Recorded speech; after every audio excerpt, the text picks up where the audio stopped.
નમસ્કાર, વીટીવી ન્યૂઝમાં આપ સૌ કોઈનું સ્વાગત છે. મહામંથનની સાથે હું છું રાધા. મહામંથનમાં આજે પણ બે મુદ્દા પર ચર્ચા કરવી છે. એક કે રસ્તે રખડતા પશુઓ અત્યાર સુધી કેટલાય લોકોના જીવ ગયા છે અને કાર્યવાહીની સામે શું થાય છે એના પર વિસ્તારથી વાત કરીશું. પરંતુ બીજો મુદ્દો જેના પર ચર્ચા કરવી છે અને એ છે કે ખેડૂતો ડુંગળી ફેંકવા માટે મજબૂર થયા છે. જે વરસાદ આવ્યો ત્યારબાદ ખેડૂતોની પરિસ્થિતિ, અત્યારે ખેડૂતો માર્કેટિંગ યાર્ડમાં ડુંગળી લઈને જઈ રહ્યા છે ત્યારે એમને શું ભાવ મળી રહ્યા છે, ખેડૂતોની શું હાલત છે અને અત્યારે એમની આશા પર કેવું પાણી ફરી વળ્યું છે અને આમાંથી એમને કેવી રીતે બહાર કાઢી શકાય, આ બધાય સવાલ પર આજે ચર્ચા કરવી છે મહામંથનમાં. પહેલો મુદ્દો ખેડૂતોનો કે જેના પર આજે વાત કરીશું. દિવાળી પહેલા ખેડૂતોની ચિંતા વધી છે. આપણો તહેવાર છે, સૌ કોઈને એ ઈચ્છા અને સૌ કોઈ તૈયારીમાં લાગ્યા છે, કારણ કે દિવાળીનો તહેવાર એટલે આ ખરીદી કરવી, તે ખરીદી કરવી. પરંતુ ખેડૂતના માથે ચિંતાના વાદળ છવાયા છે. ડુંગળીના નબળા ભાવે ગુજરાતના અન્નદાતાને રડાવ્યા છે. રાત દિવસ મહેનત કરી અન્ન પકવતા અન્નદાતા રસ્તા પર ડુંગળી ફેંકવા માટે મજબૂર બન્યા છે. જામનગરના ધુતારપર ગામમાં ખેડૂતોએ રોષે ભરાઈ રસ્તા પર ડુંગળી ફેંકી દીધી, કારણ કે ડુંગળીના ભાવ સાવ નહિવત મળી રહ્યા છે. એટલા નહિવત મળી રહ્યા છે કે વાવેતરનો ખર્ચ પણ પાછો ના આવે. 1 વીઘા ડુંગળી તૈયાર કરવામાં ખેડૂતો એમ કહે છે કે 40,000નો ખર્ચ થાય છે અને બજારના ભાવ ફક્ત મણ દીઠ 150 રૂપિયા જેવા મળે છે.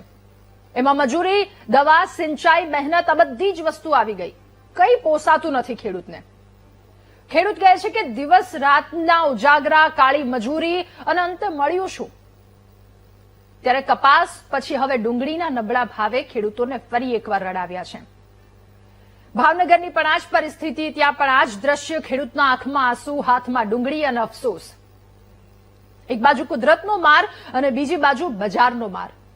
દર વખતે આ પ્રશ્ન આવીને ઉભો રહી જાય છે, ખેડૂતોને જ કેમ ભોગવવું પડે છે? જે આશ્વાસન આપવામાં આવે છે એ આશ્વાસન સિવાય ખેડૂત પાસે કશું જ નથી હોતું. જ્યારે બધી બાજુથી થપાટ લાગે છે, બધી બાજુથી ખેડૂતોને માર પડે છે, ત્યારે એમને ખાલી આશ્વાસન. યોગ્ય ભાવ માટે કોઈ સુવ્યવસ્થિત વ્યવસ્થા કેમ નથી કરવામાં આવતી, એ એક સવાલ થઈ રહ્યો છે. શું કોઈ એવું ચોક્કસ માળખું છે કે જે માળખું જો કુદરતની થપાટ પડી હોય તો બીજી માનવ સર્જિત થપાટ ખેડૂતને ન પડે? ખેડૂત માટે એ ડુંગળી એ માત્ર ઉપજ નથી, એમનો પરિશ્રમ છે, ખેડૂતની આશા છે, ખેડૂતની મહેનત છે.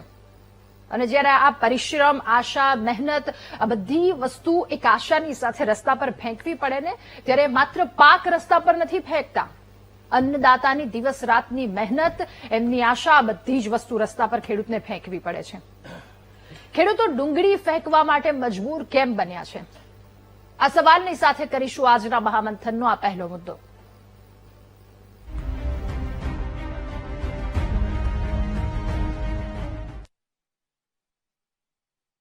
ત્યારે દિવાળી નજીક છે અને એવામાં રાજ્યના ખેડૂતોની હૈયા હોળી થઈ છે. કપાસ અને ત્યારબાદ ડુંગળીનો પાક કે જેણે ખેડૂતોને રડાવ્યા છે. મહા મહેનતે ડુંગળીનો પાક તૈયાર કર્યો અને પછી એનો ભાવ ન મળતા ખેડૂતો હવે આ ડુંગળીને રસ્તા પર ફેંકવા માટે મજબૂર બની ગયા છે. જામનગરના ધુતારપુર ગામ કે જ્યાં ખેડૂતોએ ડુંગળીને રોડ પર ફેંકી દીધી, રાતના ઉજાગરા કરી, કાળી મહેનત મજૂરી કરી, 150 રૂપિયા મણ દીઠ ખેડૂતને ભાવ મળી રહ્યો છે. ખેડૂત નારાજ થઈ રહ્યા છે કે આમાં આટલી બધી મહેનત કરી, દિવસ રાતના ઉજાગરા, બધી જ વસ્તુઓને છેલ્લે આટલા પૈસા મળી રહ્યા છે, જેમાંથી વાવેતરનો એમનો જે પાકનો જે ભાવ છે, જે મૂળ મૂડી છે, એ પણ નથી મળી રહી. તો પછી મહેનત અને નફાની તો વાત જ શું કરવી? ખેડૂતો પરેશાન છે. એમની હૈયા વેદના શું એમને ઠાલવી, પહેલા એ સાંભળી લઈએ.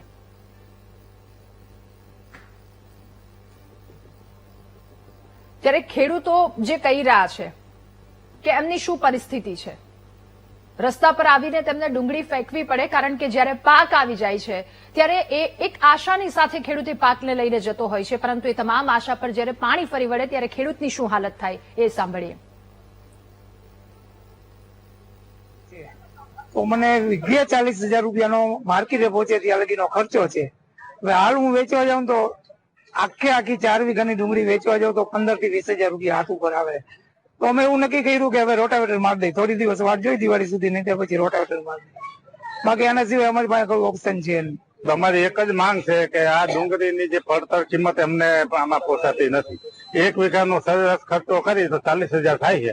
મજૂરી, બિયારણ, ટ્રેક્ટરવાળાના, દવા છાંટવાના, એમાં બધા કોટિંગ વધારો. અને ખેડૂતોને 10 વર્ષ મોર આજે તમે હિસાબ કરો ડુંગળીના કેટલા હતા? મગફળીના 1,000, મગફળીના 1,500 હતા. તો આજે એ ભાવ નથી.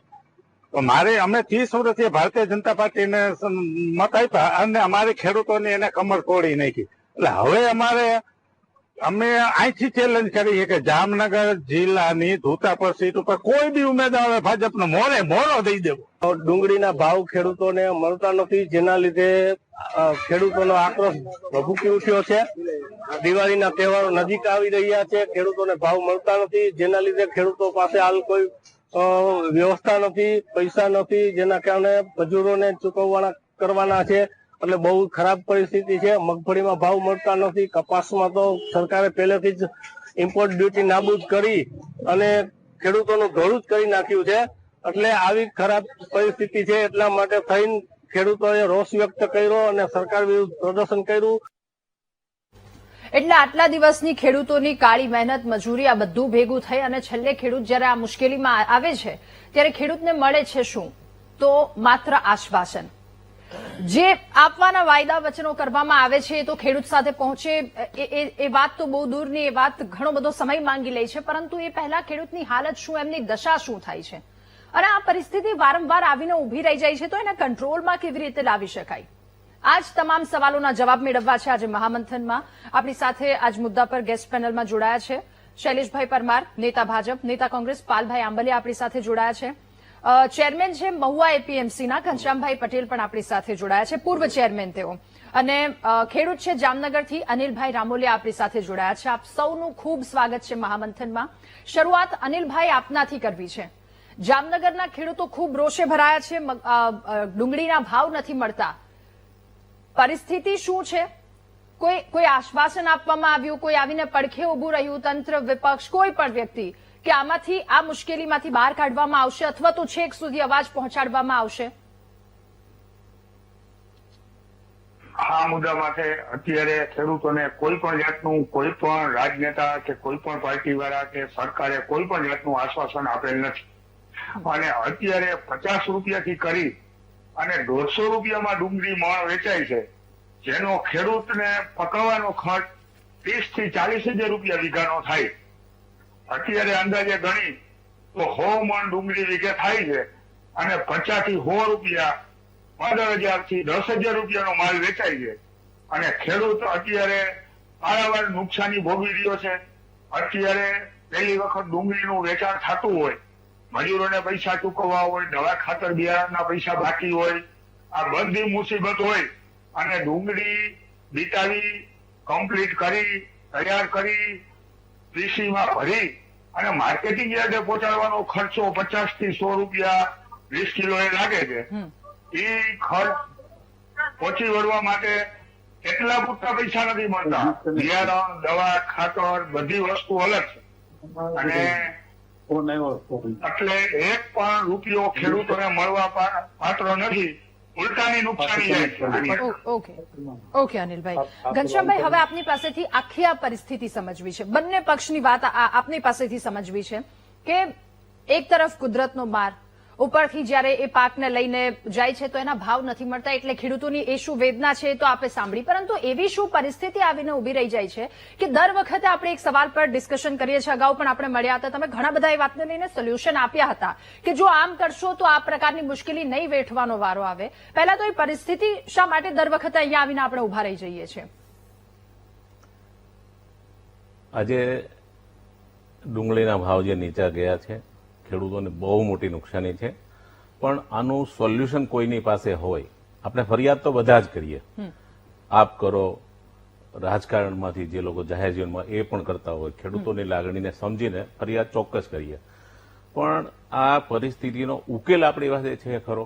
અથવા તો અત્યારની જે પરિસ્થિતિ નિર્માણ થઈ છે, ખેડૂતના બદનસીબ ગણી શકાય કે માત્ર સરકારની પોલિસીને દોષ દેવો એના કરતા કુદરતનો મોટો દોષ છે. કુદરત ખેડૂત સાથે અત્યારે નથી. અત્યારે જે ડુંગળી માર્કેટમાં આવે છે અથવા તો પાકે એ ચોમાસુ પ્રકારની ડુંગળી છે. ચોમાસામાં થતી ડુંગળી જેને અમે દેશી ભાષામાં આપણે ખેડૂતો ઘાવરિયો કહે છે.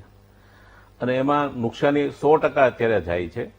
પણ એ નુકસાનીનો ઉકેલ આમાંથી કઈ રીતે શોધવો એ મુદ્દો છે અને એનો ઉકેલ આપણી પાસે નથી. એટલા માટે નથી કે આ ડુંગળી જે છે અત્યારે જે માર્કેટમાં આવે છે એ ડુંગળીને ક્યાંય મોકલી શકાય એવી સ્થિતિ નથી હોતી. ડુંગળીનું આપણું જે ડેસ્ટિનેશન છે અથવા તો જ્યાં મોકલવાની છે એ છેક પંજાબ અથવા દિલ્હી, રાજસ્થાન ત્યાં હોય છે. હવે જે ડુંગળી માર્કેટમાં આવીને વેચાઈ શકાય પછી એને ક્યાંય મોકલી શકાય એમ નથી, એનો ભાવ કોઈ પણ કેમ આપી શકે? આ જે કારણો છે એની પાસે જે વરસાદ થયો, મગફળીમાં નુકસાન થયું, કપાસમાં નુકસાન થયું અને આ ચોમાસુ ડુંગળીમાં પણ નુકસાન થયું. અત્યારે ભાવ જે જૂની સ્ટોકની ડુંગળી હોય એમાં પણ નથી. જે લોકોએ મે મહિનામાં ડુંગળી ગુજરાતમાં, મહારાષ્ટ્રમાં કે રાજસ્થાનમાં સ્ટોક કર્યો હતો એ વેપારી હોય કે ખેડૂત હોય એ લોકોને રૂપિયાના 25 પૈસા હવે 75 પૈસાની નુકસાની છે. એટલે કે 10 લાખની ડુંગળી ભરી હોય તેના માત્ર 2,50,000 એટલે 2.5 લાખ રૂપિયાના હાથમાં આવે એવી પરિસ્થિતિ અત્યારે ડુંગળીના સ્ટોકમાં છે. એવા સંજોગોમાં અત્યારે જે ખેડૂતોએ ચોમાસુ વાવેતર કરેલું એ માર્કેટમાં આવ્યા પહેલા એના ઉપર વરસાદ થયો અને વરસાદથી બહુ ક્વોલિટી ખરાબ થઈને નુકસાન થયું. હવે અત્યારે માર્કેટમાં આવે એને ભાવ 50 થી માંડીને 100-125 મોવા યાર્ડમાં 105, 10, 15માં વેચાય છે. નીચા ભાવ રહેવાનું કારણ ક્વોલિટી નથી ને દૂર મોકલી શકાય એમ નથી. એટલે સામાન્ય રીતે મેં કદાચ અગાઉ પણ કીધું હોય કે નવરાત્રીથી લઈને દિવાળી સુધીનો જે પીરિયડ છે એ ડુંગળી માટે કાયમ માટે એ સેન્સિટિવ રહ્યો છે. એટલા માટે કે જૂની ડુંગળી જે સ્ટોકમાં હોય એ પૂરી થવામાં હોય અને નવી ડુંગળી આવે તો એને બોટમ અને ટોપ એ બંને ભાવ એમાં મળી શકે. ઘણી વખત આપણે એક કહેવત છે ને કે બંદો કાં મેળીએ ને કાં બેડીએ. તો ડુંગળી ક્યારેક 100 રૂપિયાની કિલો પણ હોય ને 100 રૂપિયાની મણ હોય એ આ સમય છે નવરાત્રીથી લઈને દિવાળીનો. એટલે ખેડૂતો ગત વખતે એવું કહેતા હતા કે જેટલું વાવ્યું હતું એના કરતા બમણા ભાવ મળ્યા. એટલે આ વખતે 7 મણ વાવ્યું તો આ વખતે 17 વાવી હતી એ આશાની સાથે વાવી હતી. પણ એમાં કુદરતે આપણને સાથ ના આપ્યો. વરસાદથી જે નુકસાન ન થયું હોત તો આપણે એને દૂર મોકલી છે. દાખલા તરીકે કેવું છે કે ક્યારેક 80 રૂપિયાની મણ ડુંગળી હોય ને તો એને મોકલવાનું આસામમાં મોકલો તો 180 રૂપિયા મણનું ભાડું હોય. હવે એ ડુંગળી જો ત્યાં પહોંચીને એ રોકી શકાય એવી ન હોય, પહોંચે એમ જ ન હોય, ખરાબ થઈ જાય એમ હોય તો એની ખરીદી કોણ કરવાનું? એટલે સામાન્ય રીતે કુદરત જે છે ખેડૂતને કોઈ પણ આપી શકે તો એ સરકાર કરતા કુદરત આપી શકે. હા, એક વાત ચોક્કસ કે સરકારની પોલિસીને કારણે ખેડૂતોને નુકસાન ના થવું જોઈએ. હમણાં કોઈએ વાત કરી કે કપાસમાં ઇમ્પોર્ટ ડ્યુટી રદ કરી. હા, એ ખેડૂતોના હિતમાં નથી ચોક્કસ. ડુંગળી માટે ડુંગળી એવો વિષય છે કે એ બીજા પાકની સાથે એને સરખાવી ના શકાય. ડુંગળી એ દેશમાં આપણને એક રોટેશનના રૂપમાં મળે છે અને ખરેખર વિશ્વના અન્ય દેશો કરતા, ગરીબમાં ગરીબ દેશ બાંગ્લાદેશ કરતા પણ આપણને સસ્તી ખાવા મળે છે. અને સસ્તી ખાવા મળેના 2 કારણો છે કે એક આપણો ખેડૂત પૂરેપૂરું જોખમ લઈને એ પકવે છે એ, અને બીજું કુદરત આપણને આપણી ફેવરમાં છે એટલે આપણને સસ્તી ડુંગળી ખાવા મળે છે. પણ ક્યારેક પણ મોંઘી પણ, અને મોંઘી જયારે પણ થઈ જાય છે ત્યારે મીડિયા એટલું બધું એને વહાપો કરી મૂકે કે ડુંગળીથી મોંઘી કેમ થવાય. ઘણી વખત આપણે કેવું છે કે ડુંગળી આપણે એવું સમજીએ છીએ કે એનાથી મોંઘું થવાય જ નહીં, સસ્તી જ હોવી જોઈએ. કોના ભોગે સસ્તી? ખેડૂતોનો ભોગે. ખરેખર સ્ટોકની ડુંગળીને ભાવ પૂરતા મળવા જોઈએ.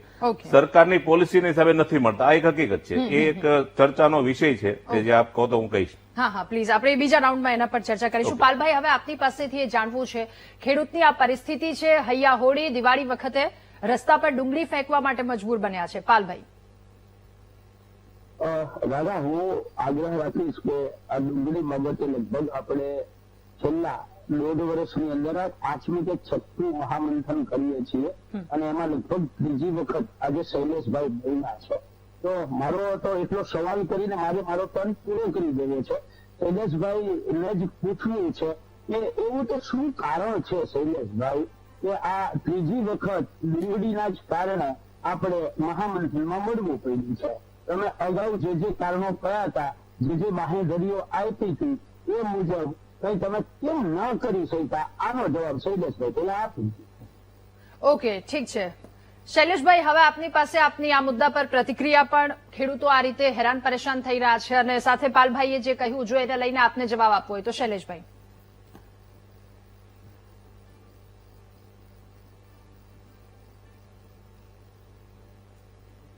શૈલેષભાઈ, અવાજ આવી રહ્યો છે? મને પૂછ્યું છે? જી જી, આપને જ પૂછી રહી છું. ખેડૂતો ડુંગળી ફેંકવા માટે મજબૂર બન્યા છે. કુદરતની થપાટ ઉપરથી ખેડૂતની એ કમ્પ્લેન છે કે ભાવ નથી મળી રહ્યા. એને લઈને શું કરવામાં આવશે? અને પાલભાઈનો પણ એક સવાલ છે કે અગાઉ ઘણી વખત આપણે ચર્ચા કરી ચૂક્યા છે, એ સવાલોનો જવાબ હજુ સુધી કેમ ન આવ્યો? ખેડૂતો આ મુશ્કેલીમાંથી બહાર કેમ ન નીકળી શક્યા? શૈલેષભાઈ. જુઓ, ડુંગળી પકવતા જે ખેડૂતો છે, મારો અવાજ આવે છે? હા હા હા હા. ડુંગળી પકવતા જે ખેડૂતો છે એની વેદના ઘનશ્યામભાઈ જે છે પટેલ, એની જેટલી કોઈ ન જાણી શકે. કારણ કે APMC Mahuva, APMC Gondal, APMC Jamnagar અને એપીએમસી રાજકોટ, એ જે જાણી શકે ડુંગળીની વેદના, એ બીજું કોઈ ન જાણી શકે. એક વાત એટલે ઘનશ્યામભાઈ જે વાત કરી એ હું ફરીથી વાત નથી કરતો, પણ સરકારની જે જવાબદારી છે, સરકારે જે તે વખતે ડુંગળી માટે ઇન્સેન્ટિવ જે આપવું પડે, અમે જાણીએ છીએ, અમે પણ ડુંગળી પકવતા ખેડૂતોની વચ્ચે જ રહીએ છીએ. એટલે જ્યારે નવરાત્રી એટલે કે ઓક્ટોબર થી લઈ અને જાન્યુઆરીનો નવો પાક આવે, જે ચોમાસું અને શિયાળાની વચ્ચેનો ભાગ, એ જાન્યુઆરીમાં નવો પાક આપવાનો હોય, એની વચ્ચેનો જે ગાળો છે, ત્યારે દર વખતે પાલભાઈની વાત સાચી છે કે દર વખતે ક્યાંક આવી ચર્ચા કરવી પડે છે. અને પાલભાઈ, આપ તો ખૂબ પ્રતિષ્ઠિત વ્યક્તિ પણ છો અને સારા ખેડૂત પણ છો, એટલે આપને ખબર પણ હશે કે ડુંગળી હોય, કપાસ હોય, ચણા હોય, મગ હોય, મગફળી હોય, એ સતત ચાલતી પ્રક્રિયા છે, સાયકલ છે. એ દર ચોમાસે એને વાવવાની હોય અને પાછું લણવાનું હોય, એટલે દર વર્ષે આ વાત થાય જ. ક્યારેક ડુંગળીના ભાવ ઓછા હોય, વધુ હોય, પણ આપણી જવાબદારી શું છે? ભારતીય જનતા પાર્ટીની જે ગુજરાતની સરકાર છે અને કેન્દ્રની સરકાર છે, એમણે ભૂતકાળમાં ડુંગળી માટે સહાય પેકેજ આપ્યું અને એ પણ 200 કરોડનું સહાય પેકેજ, અને જે ₹2 ઇન્સેન્ટિવ આપ્યું હતું એ પણ નાફેડ આવ્યું હતું. નાફેડ ડુંગળીની ખરીદી કરે એ પણ ઐતિહાસિક પ્રસંગ હતો, અને એમાં પણ કિલોએ ₹2 નાફેડ જે છે એ આપશે વધારે, જે ભાવ ચાલતો હોય એની કરતા ₹2 વધારે ખેડૂતોને આપશે, એ પ્રકારે કામ કર્યું હતું. પણ ડુંગળી છે એ કાંદા પ્રકારનું પેરિસેબલ આઇટમ છે, એને સંગ્રહ કરવાની હજી આપણી પાસે કે વિશ્વ પાસે ક્યાંય યોજના નથી. અમુક ડુંગળી છે, લાલ ડુંગળી, પીળી ડુંગળી અને સફેદ ડુંગળી. સફેદ ડુંગળી ખાસ કરીને અમારા મહુવામાં એનું ડિહાઇડ્રેશન થાય છે અને મૂલ્યવર્ધક બનાવી અને એને વિદેશ મોકલાય છે. તો ખેડૂતો જયારે એક્સપોર્ટ કરે તો એને એક્સપોર્ટનો ભાવ મળતો હોય છે. પણ જે આપણી લાલ ડુંગળી છે અને ખાસ કરીને નાસિકની ડુંગળી જે એક્સપોર્ટ થાય છે, એ ડુંગળી છે અને અહીંની ડુંગળી જે છે એમાં થોડોક સંગ્રહ કરવાની શક્તિ ખરી, પણ એ લાલ ડુંગળી પણ ઝડપથી બગડી જતી હોય છે. એટલે ખેડૂતને મેળા પ્રકારનું પણ જે બનાવવાનું હોય એમાં પણ સહાય આપીએ છીએ, શેડ બનાવવો હોય તો એમાં પણ સહાય આપીએ છીએ, સંગ્રહ કરવા માટે જેટલી મહેનત થાય એ પણ કરીએ છીએ. અને જે તે વખતે ડુંગળીમાં સહાય પેકેજની સાથે પાછી લાલ ડુંગળીમાં પણ ₹20 કરોડ અલગથી આપ્યા હતા. એટલે અમે કઈ કરી દીધું ખેડૂતો માટે એવું નથી, અમારી આત્મશ્લાઘા પણ નથી, પણ ખેડૂતને ડુંગળી પકવતા ખેડૂત જે છે એને ક્યારેક ફાયદો થાય છે, ક્યારેક નુકસાન પણ થાય છે. ક્યારેક અમે કાવડિયું ઉત્પાદન થાય તો એવું પણ થયું છે કે મને 2,000 મણ ડુંગળી થાય અને ક્યારેક ઓછી પણ થાય. જ્યારે આટલું વધારે ઉત્પાદન થાય ત્યારે ક્યાંક ને ક્યાંક ડિમાન્ડ અને સપ્લાય આ કામ કરી જતું હોય છે, માંગ અને પુરવઠો. પુરવઠો વધે, માંગ ઘટે, માંગ ઘટે, પુરવઠો વધે, એટલે આ જે પરિસ્થિતિ છે એનું જ આ અત્યારે આંદોલન. ઓકે શૈલેષભાઈ, ઠીક છે, ફરી એકવાર આપની પાસે આવો પાલભાઈ. ઓકે પાલભાઈ. શૈલેષભાઈ, ક્યારેક તો કુદરતનો ડર રાખી અને કહો છો કે ખેડૂતનો દીકરો નથી આવતો, એમાં બેન મારો વાત નથી કઈ. ઠીક છે પાલભાઈ, તમે જણાવો. એટલે શૈલેષભાઈને વિનંતી છે શૈલેષભાઈ હવે હું વાત કરું છું, તમે કહેતા હોવ તો.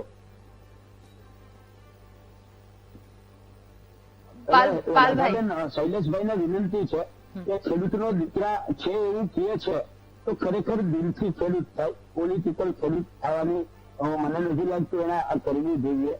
એક બાજુ એમ કે છે કે માંગ અને પુરવઠો ઓટોમેટિકલી કામ કરે છે. ઘનશ્યામભાઈની જ વાત લઈએ તો આ ભાવવતી ડુંગળી છે એ જે રીતે આ વર્ષે વરસાદ થયો અને એના કારણે મગફળી ડુંગળી ખૂબ ઓછી થઈ છે. જો ઓછી થઈ હોય તો ભાવ વધારે મળવો જોઈએ. ભાવ વધારે મળવાની જગ્યાએ જે શૈલેષભાઈની જ વાત છે કે પુરવઠો અને માંગ એકબીજા સાથે કામ કરે છે તો ડુંગળીનું ઉત્પાદન જ ઓછું થયું છે. તો ઓછું થયું હોય તો હલો જી જી પાલભાઈ, આપનો અવાજ આવી રહ્યો છે. બેન મને અવાજ ડબલ આવે છે. ઠીક છે પાલભાઈ, ઓડિયો પ્રોબ્લેમ ક્લિયર કરાવીએ. ફરી એકવાર આપની પાસે આવે. ઘનશ્યામભાઈ, આપની પાસેથી એક વાતનો જવાબ મેળવવો છે. જેવી રીતે અગાઉ આપે ચર્ચા કરી, અનિલભાઈ આપની પાસે આવું. ઘનશ્યામભાઈ, અગાઉ ચર્ચા કરી એ રીતે કે આ એક ખેડૂતને કુદરતી થપાટ છે, તો એક કુદરતી થપાટ ખેડૂતને મળી. હવે બીજા જો અલ્ટરનેટિવ સોલ્યુશન જોઈએ ખેડૂત માટે કે અહીંયાથી તો થપાટ પડતી જ આવી છે, કેમ કે આટલા જે સમયગાળાને તમે સેન્સિટિવ સમયગાળો કહ્યો છે, તો ખેડૂતો તરફથી શું ખાસ ધ્યાન રાખવું જોઈએ? અને બીજી તરફ જો એમને બીજી સહાય આપવી હોય, એમના માટે બીજી બાજુ પડખે ઉભું રહેવું હોય તો એના સોલ્યુશન શું હોઈ શકે? પેલા તો પાલભાઈ હમણાં જે વાત કરી ને કે ભાઈ પાક ઓછો છે તો ભાવ મળવો જોઈએ, પાલભાઈ એવું નથી. એટલા માટે કે ગુજરાત તો દેશના કુલ ઉત્પાદનનું 8% ઉત્પાદન આખા વર્ષ દરમિયાન કરે છે. અત્યારે જે સ્થિતિ નિર્માણ થઈ છે નીચા ભાવની, એ માત્ર આ ડુંગળીને નીચા ભાવ મળે છે એવું નથી. મેં હમણાં વાત કરી કે જે સ્ટોકમાં રહેલ ડુંગળી છે એને રૂપિયાના 25 પૈસા મળે છે. આજની તારીખે ઇન્દોર માર્કેટમાં દરરોજની 80,000 થેલી આસપાસ આવક થાય છે. મહારાષ્ટ્રમાં પુષ્કળ ડુંગળી પડી છે જૂની. મહારાષ્ટ્રમાં નાફેડ દ્વારા સ્ટોક કરાયેલી ડુંગળી અત્યારે માર્કેટમાં આવે છે અને 10 રૂપિયા કિલો પંજાબમાં, 12 રૂપિયા કિલો પંજાબમાં વેચાય છે. એટલી સસ્તી વેચાય છે. ઉપરાંત નવો માલ જે કર્ણાટકમાં આવે એમાં બેંગ્લોરમાં લગભગ 1 લાખ થેલી ડેઈલી આવે છે. એટલે આપણી ડુંગળી ઓછી હોય કે બિલકુલ ન પણ પાકી હોય ને તો પણ ભાવ ન હોઈ શકે એવું બને. એટલે આપણો પુરવઠો હોય તો એક નગણ્ય બરાબર છે. અચ્છા, વાત સોલ્યુશનની રહી. ખેડૂતોને મારી વિનંતી એટલી કે જ્યારે આપણે ચોમાસું ડુંગળી વાવેતર કરતા હોઈએ ત્યારે આપણને સૌને ખબર છે કે ડુંગળી ખેતરમાં હોય, એક વરસાદ સહન કરી લે પણ બીજો વરસાદ આવે તો ડુંગળી સહન કરી શકતી નથી. એટલે આપણને ખબર જ છે ને આપણે એ જોખમ કરીને જ વાવીએ છીએ. ચોમાસામાં જે ડુંગળીનું વાવેતર થાય છે એમાં આપણે જે શિયાળુ ડુંગળી આપણે પકવીએ છીએ એના કરતા ખર્ચ ઘણું ઓછું આવે છે. એટલે સામાન્ય રીતે ખર્ચ આવે છે 20-25 હજારનું આપણે ગણીને ચાલીએ તો એમાં આપણને નુકસાની લગભગ અડધી અત્યારે થાય છે, ચોક્કસ થાય છે. પણ એ કારણ કુદરત છે. આમાં સરકાર કશું કરી શકે એવી સ્થિતિમાં હોતી જ નથી. હા, સરકાર ક્યારે કરી શકે કે શિયાળુ પાક જયારે માર્કેટમાં આવતો હોય અને ભાવ ઓછા હોય, ભાઈ સહાય જે છે ને એ સહાય ખરેખર ખેડૂતો સુધી પૂરતી પહોંચતી નથી.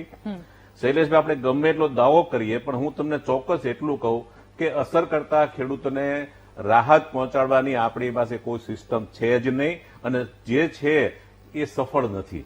એટલે એના માટે ખરેખર ખેડૂતોના માટે એક એવી નક્કર પોલિસી ઘણી વાર વાત કરું છું કે સરકારે ઓનિયન પોલિસી બનાવવી જોઈએ, જેમાં મેં 10-12 મુદ્દા લખેલા છે 2020માં કે આ મુદ્દા ઉપર એક્સપર્ટ કમિટી બને અને એ ચર્ચા કરે ને એમાંથી જે નિષ્કર્ષ નીકળે એ પ્રમાણે પોલિસી બને તો આ થોડું નિવારી શકાય એવું છે. બાકી આ ડુંગળીને કોઈ પણ પ્રકારના નીતિ નિયમ લાગુ નથી પડતા. ઓકે શૈલેષભાઈ, એટલે અહીંયા એક સવાલ એ પણ થાય કે સહાય પૂરતી નથી પહોંચતી. શૈલેષભાઈ, આપની પાસે આવું આ સવાલનો જવાબ આપ આપજો. અનિલભાઈ કંઈક કહેવા માંગી રહ્યા છે.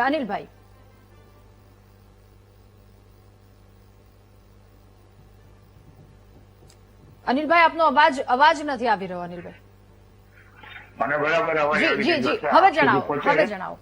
હા, મને મારા અનુભવો એવું કહેતા હતા કે આ સમયે ડુંગળીની આવી જ પરિસ્થિતિ દર વર્ષે હોય તો સરકારશ્રીએ આ પરિસ્થિતિની ખબર હોય કે દર વર્ષે આ જ પરિસ્થિતિ હોય તો ખેડૂતોના ખાતામાં સીધી સહાય ચૂકવી દેવી જોઈએ. જે ડુંગળી પકવતા ખેડૂત છે એને સીધી સહાયની વ્યવસ્થા કરવી જોઈએ. તો ખબર જ છે સરકારને કે દર વર્ષે આ પરિસ્થિતિ હોય તો ખેડૂતોને પારાવાર નુકસાની જાય છે. ઓકે. સરકારની જવાબદારી સ્વીકારી અને સરકારે સીધી ખેડૂતના ખાતામાં આ સમયે સહાય ચૂકવવી જોઈએ, જેને ડુંગળી ખેડૂતે વાવી હોય એને. જી એવી અનિલભાઈ. અમારી માંગણી છે કે ખેડૂતોના ખાતામાં સીધી સહાય મળે તો ખેડૂતોને 2 પૈસાનો ફાયદો થાય, નહીતર તો ખેડૂતો ડુંગળી વાવતા બંધ થઈ જશે અને દર વર્ષે આ જ પરિસ્થિતિ રહે તો ખેડૂતોને કેવી રીતે ડુંગળી પરવડી શકે? આ સવાલ મારો છે. ઓકે, ઠીક છે પાલભાઈ, હવે આપની પાસે આપની અધૂરી વાત પણ આપ જણાવજો, સાથે એ પણ કે હવે ખેડૂતોને પાયમાલ થતા આમાં કેવી રીતે બચાવી શકાય? પાલભાઈ. રાધા, એ જ વાત હતી જે અનિલભાઈએ કહી છે અને જે શૈલેષભાઈ કહે છે અને ઘનશ્યામભાઈએ કહ્યું કે આ સરકારની હાથની વાત નથી. તો દર ઉનાળુ ડુંગળી હોય, શિયાળુ ડુંગળી હોય કે ચોમાસુ ડુંગળી હોય, દરેક વખતે ડિબેટ શું કામ કરવી પડે છે? દરેક વખતે ખેડૂતને શરૂઆતમાં વાવે ત્યારે 800-900 રૂપિયાનો ભાવ હોય અને જયારે માર્કેટમાં મૂકે ત્યારે 100-150 રૂપિયા ડુંગળીનો ભાવ થઈ જાય છે. ડુંગળી એક જ નહીં, મને શૈલેષભાઈ જવાબ આપે કે છેલ્લા 11 વર્ષની અંદર ખેડૂતોની કઈ ખેત પેદાશના ભાવ વધ્યા? કપાસ, મગફળી, મગ, અડદ, તલ, મગ, જીરું, કઈ ખેત પેદાશના ભાવ વધ્યા છેલ્લા 11 વર્ષની અંદર? અને એની સામે ખેડૂત જે દવા, ખાતર, બિયારણ, ખેત ઓજાર, મજૂરી, ડીઝલ આ બધાના ભાવ 2 થી 2.5 ગણા વધ્યા છે. દાદા, સરકારે પોતે છેલ્લા 11 વર્ષની અંદર લગભગ 3 ગણું મોંઘવારી ભથ્થું વધાર્યું છે અને આ મોંઘવારીનો આધાર જેના ઉપર છે સોનું. એ સોનું 2013-14 ની અંદર જે 27,000 થી લઈ અને 30,000 રૂપિયા હતી એ આજે 1,25,000 પહોંચ્યું છે. એની આજે ચલો ખેત પેદાશની મોંઘવારી અને હારે ભાવ ના હોય તો ચલો માની લીધું, પણ દવા, ખાતર, બિયારણ, ટ્રેક્ટર, ખેત ઓજાર, મજૂરી, ડીઝલ આની હારે તો ભાવ વધવો જોઈએ કે ના વધવો જોઈએ? એટલે સરકારની એવી તો કેવી નીતિ છે? ઘનશ્યામભાઈ પણ આમાં જવાબ આપે, કારણ કે એ એપીએમસી ના ચેરમેન છે અને એ ખાલી ડુંગળી એક જ નહીં, બહુ બધી વસ્તુની ખેત પેદાશની ખરીદી કરે છે. જો સરકારની નીતિ આમાં જવાબદાર ન હોય તો આની પાછળ જવાબદાર કોણ? કે માંથી આખી તમામ વસ્તુઓના ભાવ વધે અને ખેડૂત જે ખેતરમાં ખેત પેદાશ પેદા કરે છે એ જ ખેત પેદાશનો ભાવ 2013-14 થી એની સરખામણીએ આજે 11 વર્ષો પણ એ ભાવ ખેડૂતને મળતો નથી. તો આના માટે જવાબદાર કોણ? ઓકે, ઠીક છે. જી પાલભાઈ. ઓકે પાલભાઈ. શૈલેષભાઈ, હવે આપની પાસેથી જે અગાઉ પૂછ્યો હતો વાત સહાયને લઈને હતી, તો એ સહાયને લઈને પણ આપની પાસેથી જવાબ મેળવવો છે અને સાથે એ કે કુદરત જ્યાં થપાટ મારે છે ત્યાં કોઈ સામે ન કરી શકે અથવા તો કોઈ આપણી પાસે કોઈ સોલ્યુશન જ નથી ત્યાં. પણ લોકો, ખેડૂતો પાસે એક આશા તો છે ને કે સરકાર છે, એ આશા ભરી નજરે જોઈ રહ્યા છે. તો પછી હવે એને લઈને કોઈ કામગીરી કરવામાં આવશે? જો જે પ્રકારે જે કોઈ જણસ હોય એ પાલભાઈ પણ જાણે છે અને ઘનશ્યામભાઈ પણ જાણે છે કે આપણી 23 પ્રકારની જે એમએસપી માં આવતી જે જણસો છે એ અલગ વાત છે કે જેમાં એમએસપી આપીએ છીએ. માનો કે કપાસ છે તેમાં 1741 રૂપિયા એમએસપી નો ભાવ છે. આપણી મગફળી છે તેનો 1452 રૂપિયા એમએસપી નો ભાવ છે. હું પાલભાઈ આપની વચ્ચે નથી બોલ્યો. મારું કઈ વાંધો હોય તો પછી હું પૂરું કરું, પછી બોલજો. બોલતે તો તમે લાવ્યા જ છો. એટલે હા પાલભાઈ, એટલે હું શું, મારી વાત એટલી જ છે કે ખેડૂતોએ જે ડુંગળી રોડ ઉપર અથવા તો એપીએમસી માં જે ખુલ્લી મૂકી અથવા તો ફેંકી દીધી છે એમ કહેવાય, એવું કરવું ન જોઈએ. કારણ કે હમણાં પાલભાઈ એક ખેડૂત છે એ પણ વાત કરતા હતા કે ડુંગળી પકવવી અથવા તો ઘઉં પકવવા કે ચણા પકવવા કે મગફળી પકવવી તો એમાં સીધું કઈ આજ વાયુ કાલ ઉગી નથી જતું. એમાં ટ્રાન્સપોર્ટેશન, એમાં મજૂરી, એમાં બિયારણ, એમાં ખાતર. આ તો નથી કેતા કે રોજ ખાય, મોર ખાય, ચોર ખાય, ઢોર ખાય, સાહુકાર ખાય, વધે તો ખેડૂત ખાય. આ પ્રકારનું છે. એટલે આટલા બધા ઇનપુટ આપવા પડતા હોય છે અને એમ છતાં પણ જયારે ખેડૂત આટલી મહેનત કરી અને ડુંગળી પકવતો હોય અને એ ખેડૂત જયારે રોડ પર ફેંકવા મજબૂર થતો હોય, ક્યાંક ને ક્યાંક વ્યાજબી નથી. શૈલેષભાઈ, તમે કહો છો ક્યાંક વ્યાજબી નથી. મારે ખાલી આપની પાસેથી ખેડૂતનો રોષ સમજવો છે. શૈલેષભાઈ, 10 રૂપિયાનો ખર્ચ કરી જો કઈ વાવેતર કર્યું હોય ખેડૂતે અને સામે 1 રૂપિયો નથી મળતો, શૈલેષભાઈ સામે 1 રૂપિયો નથી મળતો, આ બધા સાધનો, બધા ખર્ચાને જો બાજુમાં કાઢી નાખો તો એનો રોષ તો હોય ને કંઈક, કે આટલી મહેનત કરી અને સામે કંઈ નથી મળતું અને ઉપરથી ખેડૂતોને એવું કે તમારે આ ન કરવું જોઈએ. શૈલેષભાઈ, આ વખતે ઘાવરિયું ઉત્પાદન થયું છે. 60,000 ટનની જે પેલા થતી હતી એમાં પેલા માનો કે 12,225 હેક્ટરમાં વાવેતર થતું હતું અને આજે 9,888 હેક્ટરમાં વધુ વાવેતર એટલું. એટલે ટોટલ કેટલું થયું? એટલે એટલું બધું. અને 60,000 ની આપણી કેપેસિટી છે ગુજરાતની. આપણને ખબર છે ગુજરાતમાં જે હમણાં ઘનશ્યામભાઈ કીધું કે 8% વાવેતર થાય છે, મહારાષ્ટ્રમાં 23% થાય છે, આપણા કરતા વધારે મહારાષ્ટ્રમાં થાય છે. પણ કહેવાનો મતલબ એટલો છે કે ગુજરાતના ખેડૂતોને ક્યાંય તકલીફ ન પડે અને ખાસ કરી અને અમારા ડુંગળી પકવતા જે ખેડૂતો છે એને પોતાની ડુંગળી રોડ ઉપર ફેંકવી ન પડે એ માટે સરકાર ઘનશ્યામભાઈ એક વાતનો જવાબ મારે આપની પાસેથી જોઈએ છે. શૈલેષભાઈ એવું કહે છે. ઓકે શૈલેષભાઈ, ઠીક છે. શૈલેષભાઈ એક મિનિટ. શૈલેષભાઈ ઓકે. ઘનશ્યામભાઈ એક વાતનો જવાબ કે ખેડૂતે ડુંગળી રસ્તા પર ફેંકવી ન જોઈએ. હવે એ ડુંગળીને સંગ્રહ કરી રાખે કે ચલો સારા ભાવ મળશે તો ત્યાંય બગડવાની છે. અને એક તરફ રોષ છે એ ખેડૂતનો કે 10ની સામે જો રૂપિયો નથી મળતો તો પછી આટલો રોષ તો એનો વ્યાજબી છે ખેડૂતનો, કારણ કે બધી મુશ્કેલી, બધી મોંઘવારી એની વચ્ચેથી ખેડૂત પસાર થાય છે. શૈલેષભાઈ, પાલભાઈ, આપણે સૌ ખેડૂતોની વ્યથા, એની પીડા, એનું દુઃખ આપણે સમજીએ છીએ. મારે માત્ર એટલું કહેવાનું છે કે આપણે હજુ એની પીડામાંથી મુક્તિ મળે એનો ઉકેલ શોધી નથી શક્યા. ડુંગળી શું કામ ના ફેંકવી જોઈએ એનો રોષ છે. ડુંગળી ફેંકવાનો મતલબ એનો રોષ છે કે અમને ભાવ નથી મળતા. ભાવ નથી મળતા એના કારણો છે. ભાઈ આપણે વાત કરી કે ખેડૂતને આમાં રામોલિયાભાઈએ કે ચોક્કસ ખેડૂતને આપણી પાસે સિસ્ટમ જ નથી. મેં કીધું એમ કે ભાઈ ખેડૂતને કઈ રીતે સહાય પહોંચાડવી. ખરેખર એના માટે સિસ્ટમ જ્યારે વાવેતર થાય ને ત્યારે બનાવવી જોઈએ. સરકાર તો ભાવ ઘટે ત્યારે દોડે અથવા તો વધે ત્યારે દોડે. હવે ડુંગળીનું જે વાવેતર થયું હોય ઘાવરિયું તો એનું રજીસ્ટ્રેશન થવું જોઈએ. રજીસ્ટ્રેશન થયા પછી વાવેતરનો આપણને આઈડિયા આવે ને એની ઉપરથી ખરેખર સેટેલાઇટ ઇમેજથી કે જે રીતે લઈને એને ખેડૂતને સહાય ચોક્કસ ચૂકવવી જોઈએ. આ પરિસ્થિતિમાં મારો અભ્યાસ એટલો છે કે ખેડૂત ખરેખર આ ઉત્પાદન કોના માટે કરે? માત્ર એના પરિવાર માટે કરે? દેશ માટે કરે છે.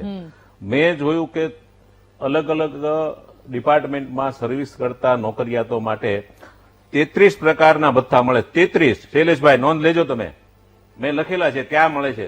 સરકારને ખેડૂતને શું મળે? ખેડૂતને આપણે શું આપીએ છીએ? ખેડૂત એના પરિવારના ભોગે આપણને ઉત્પાદન કરીને આપે છે અને નુકસાની થાય ત્યારે આપણે ખેડૂતને કશું. અને આપણે ખરીદીની જે વાત કરીએ છીએ ને શૈલેષભાઈ, તમે નોંધી લ્યો કે આ તમામ ખરીદી જેટલી જણસીની થતી હોય એ જણસીની તમામ ખરીદી ખેડૂતોના નામે થાય છે અને ખેડૂતોના ભોગે થાય છે. આપણને ખબર નથી એમાં શું ચાલે છે. આપણે કેમ નિવારી શકતા નથી? આ કાંઈ ખેડૂતો માટે જ થાય છે એવું નથી શૈલેષભાઈ. મગફળીમાં શું થાય છે, કપાસમાં શું થાય છે, કોણ લઈ જાય છે, ખેડૂતોના ભાગનો કોણ લઈ જાય, ખૂંટિયા કોણ ખાઈ જાય છે, આપણને બધી ખબર છે. અને એના માટે જ આ યોજનાઓ. મેં મગફળીનો હમણાં વિકલ્પ આપ્યો છે કે માંગ અને પુરવઠા આધારે કઈ રીતે આપણે ખેડૂતને, તમે મને 600ની નુકસાની કરો છો, માત્ર 150 ને 200ની નુકસાની કરીને ખેડૂતને પૂરેપૂરો ભાવ આપી શકીએ સ્થિતિ આપણી પાસે છે. ક્લાર્કથી લઈને કલેક્ટર મગફળીમાં ખરીદીમાં ઇન્વોલ્વ રહેશે 4-6 મહિના માટે. કોઈને પણ કાંઈ ન કરવું પડે અને નેચરલી ખેડૂતને ભાવ મળે. આવું શક્ય છે. હું કામ નથી કરવું? 2020માં મારી 19માં રજૂઆત છે, લેખિત તમને મોકલો શૈલેષભાઈ. સરકાર આ વાત સ્વીકારવા તૈયાર નથી, સાંભળવા તૈયાર, સમજવા તૈયાર નથી. આ ખેડૂતોની ખરેખર પીડા. આપણે વાતો ઘણી કરી. સહાય એટલે કશું નહીં ભાઈ. સહાયથી કશું ના મળે. આપણે ખેડૂતને પોલિસી એવી બનાવી આપવી પડે કે જેથી કરીને સહજ રીતે, કુદરતી રીતે ભાવ મળે.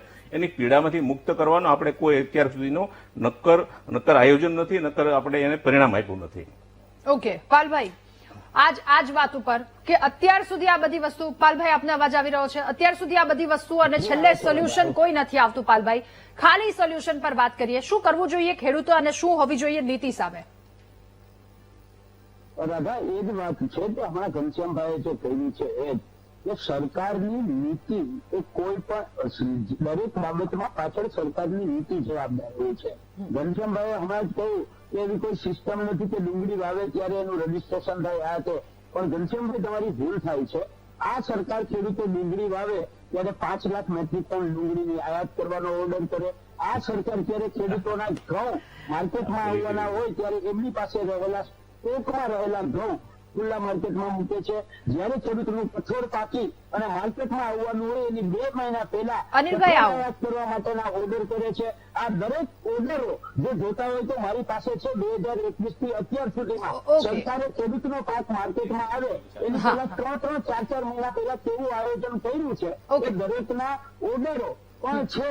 એટલે આ સરકાર બહુ સિસ્ટમેટિકલી આયોજન કરે છે કે ખેડૂતને કેવી રીતે ભાવ ન મળે એના માટેનું પ્રોપર આયોજન સરકારનું થાય છે. ખેડૂતને ભાવ મળે એના માટેનું કોઈ આયોજન થતું નથી. ઠીક છે, ઓકે. ઘનશ્યામભાઈ, આપ જે વાત રજૂ કરવાના હતા. હા, મારી વાત એ હતી કે ડુંગળીમાં ખરેખર આપણે જ્યારે પણ આ ભાવ વધે ઘટે ચર્ચા કરીએ છીએ, ખરેખર આનું સોલ્યુશન માત્ર ઓનિયન પોલિસી બનાવીને આને 50% જેટલું આપણે કંટ્રોલ કરી શકીએ. હું આપને બંનેને સવાલ પૂછું કે બેનને પણ પૂછું કે તમે એમ કીધું કે આયાત કરે, ડુંગળી આયાતથી કશું કાંઈ ન થાય. તમને ખબર છે હિન્દુસ્તાનને એક દિવસની ડુંગળી કેટલી જોઈએ? એમ અંદાજ તમે કહેશો મને, કેટલી જોઈએ? અભ્યાસ હોય તો કહો. ઘનશ્યામભાઈ, મારી વાત છે માત્ર નહીં, હું એટલા માટે કહું છું ફલભાઈ, હું એટલા માટે કહું છું, મારે સાંભળો પ્લીઝ. ખેડૂતની ખેત પેદાશ માર્કેટમાં આવે એની પેલા સરકાર કાં તો આયાત કરે કાં તો નહીં, ડુંગળીને મારા જો આ ડુંગળીને બધાથી ડુંગળીને મોટું ઉદાહરણ આપું. એક જ મિનિટ ઘનશ્યામભાઈ, એક જ મિનિટ. 2023-24 ની અંદર જયારે મગફળીનો ભાવ 1200-1300 રૂપિયા પહોંચ્યો તો સરકારે શું કર્યું? પોતાની પાસે રહેલો મગફળીનો સ્ટોક માર્કેટમાં મૂક્યો. ગયા વર્ષે ઘઉંનો ભાવ 650 થી 700 રૂપિયા પહોંચ્યો તો સરકારે શું કર્યું? પોતાની પાસે રહેલો ઘઉંનો સ્ટોક ખુલ્લા બજારની અંદર મૂક્યો. Okay, okay. પાલભાઈ, સમયનો પણ અભાવ છે. આયાત કર્યું ના કહેવાય, ઠીક છે. એ આયાત કર્યું ના કહેવાય. હું આયાતની વાત કરું છું. મારે એ કહેવું છે હા. કે ના એટલે માર્કેટમાં એ પોતાનો માલ મૂક્યો, આયાત નથી કર્યો. પાલભાઈ, આપણે વાત ઘનશ્યામભાઈ, ખૂબ જ પૂરી ટૂંકમાં. ઓકે, પાલભાઈ, કરીએ. ઘનશ્યામભાઈ મારે પાસેથી એટલું પછી કહેવું છે અનિલભાઈ પાસેથી કે સાંભળો. હિન્દુસ્તાનને એક દિવસની 50,000 ટન ડુંગળી જોઈએ. કેટલી? 50,000 ટન. અને કદાચ ભાવ વધે તો સરકાર મંગાવે કે 2,000 ઈરાકથી મંગાવી છે કે ઇજિપ્તથી મંગાવી 2,000. શું થાય? એટલે ડુંગળી છે ને તમે બીજી જણસીથી ડુંગળીને અલગ રાખો ભાઈ. બાકીની જણસીને રાજકારણ લાગુ પાડો, ડુંગળીને નહીં. ડુંગળીને કુદરત સાથે સરખાવો, કુદરતની ઉપર ચાલે છે. Okay, okay. અનિલભાઈ, આપની વાત રજૂ કરો અને સાથે એ પણ કે હવે શું માંગ છે અને શું આશા છે? અનિલભાઈ, એક જ માંગ છે હા. કે ડુંગળી પકવતા ખેડૂતોના ખાતામાં સીધી સરકાર જે નક્કી કરે વીઘાની સહાય એ સીધા પૈસા ખેડૂતના ખાતામાં નાખી દઈએ તો જ ખેડૂતને આમાં પોષણક્ષમ વ્યવસ્થા થઈ શકે. બાકી ખરીદી કરવામાં, પાછળથી સહાય આપવામાં ભ્રષ્ટાચાર સિવાય કાંઈ નથી. ખેડૂતોને આમાં કાંઈ મળે નહીં. અત્યારે ધુતાપુરમાં જે ડુંગળી ખેડૂતોએ ફેંકી દીધી એ કૃષિ મંત્રીના વિસ્તારમાં આવે છે. અને બીજા નંબરની અંદર લાલ ડુંગળી અત્યારે ચોમાસે પાકે છે, એને રાખી શકાય નહીં. રાખવો તો એ ડુંગળી બગડી જાય, એટલે એનો નિકાલ કરવો ફરજિયાત છે. બાકીની કોઈ વ્યવસ્થા આની અંદર થાય નહીં. ખેડૂતના ખાતામાં સીધા પૈસા. બાકી તો જગદીશ મહેતા કહેતા એમ ડુંગળી યાર્ડમાં જાય એટલે કંસના દરબારમાં ખેડૂત કપાઈને આવે, બીજું કાંઈ છે નહીં આમાં. ઓકે. એટલે શૈલેષભાઈ, 100 વાતમાં એક વાત ભાઈએ કીધું ને અનિલભાઈએ, એમ ખેડૂતોને ખરેખર આજની તારીખે ડુંગળીમાં જે નુકસાની થઈ છે એનો સર્વે કરાવીને જે હેક્ટર દીઠ કે જે સહાય આપવી ઘટે એ આપવી જોઈએ. એ ખરેખર આજની તારીખે આનું સોલ્યુશન આ છે. ઓકે. શૈલેષભાઈ, શું કરવામાં આવશે આ સોલ્યુશનને લઈને? શું કામગીરી એને લઈને આપ શું કહેશો? ખૂબ જ ટૂંકમાં શૈલેષભાઈ. ખેડૂતો છે એ ઓક્ટોબરમાં જે નવી ડુંગળી આવી છે એમને તકલીફ પડે છે. રાજ્ય સરકારે આમનું સંજ્ઞાન પણ લીધું છે. ઘનશ્યામભાઈની વાત પણ સાંભળી, અનિલભાઈની વાત પણ સાંભળી, પાલભાઈની વાત થોડીક નેગેટિવ હતી પણ એમની વાત પણ એક ખેડૂત તરીકે થોડી ઘણી સારી પણ હતી કે ડુંગળી પકવતા ખેડૂતોને સરકારે સહાય કરવી જોઈએ અને અમારી ફરજમાં આવે છે. એટલે ગયા વખતે 2022માં જે રીતે 330 કરોડનું બજેટ પણ સહાય પણ કરી હતી અને 20 કરોડ લાલ ડુંગળીના અલગથી આપ્યા હતા. એ રીતે નાફેડ પણ આવ્યું હતું. એવી જ કઈક યોજના સરકાર લાવશે એવું મને વિશ્વાસ છે. અને આગામી દિવસોમાં આ ડુંગળી બાબતે મેં જે ડિબેટ પહેલા જ્યાં ચર્ચા કરી છે સરકારમાં, ત્યાંથી પણ હકારાત્મક પ્રતિભાવ મળ્યો છે. એટલે મને એવું લાગી રહ્યું છે કે ડુંગળી પકવતા ખેડૂતોએ ડુંગળી પોતાની ફેંકી દેવી નહીં પડે. અને આગામી દિવસોમાં જોકે આપણને ખબર છે કે ડુંગળી સંગ્રહ થતી નથી અનિલભાઈ. આપણી ડુંગળી તો સાવ સંગ્રહ થતી નથી, એને તો કાઢી જ નાખવી પડે. ને તો ડુંગળી કાં તો ડુંગળી એમ બોલે છે ખેડૂતને કે મને કાઢ ને કાં હું તને કાઢ નાખી. એટલે ડુંગળીને ઝડપથી કાઢી નાખવી પડે. આપી દેવી પડે. ઠીક એટલે છે. એ દિશામાં સરકાર ઝડપથી વિચારી રહી છે, ગંભીરતાથી વિચારી રહી છે. ઓકે. ડુંગળી પકવતા ખેડૂતો માટે આગામી દિવસોમાં સારા સમાચાર આવશે. ઠીક છે શૈલેષભાઈ, આપ અમારી સાથે જોડાયેલા રહેજો. ઘનશ્યામભાઈ, પાલભાઈ, અનિલભાઈ, આપનો ખૂબ આભાર મહામંથનમાં અમારી સાથે જોડાવા બદલ, આ મુદ્દા પર ચર્ચા કરવા બદલ. તો ખેડૂતોની આ સ્થિતિ છે, એટલે દર વખતે ખેડૂત આ હૈયા વરાળ એમની વેદના ઠાલવી રહ્યા છે, તો એનું સોલ્યુશન શું દર વખતેનું, એના પર ચર્ચા કરી. બીજા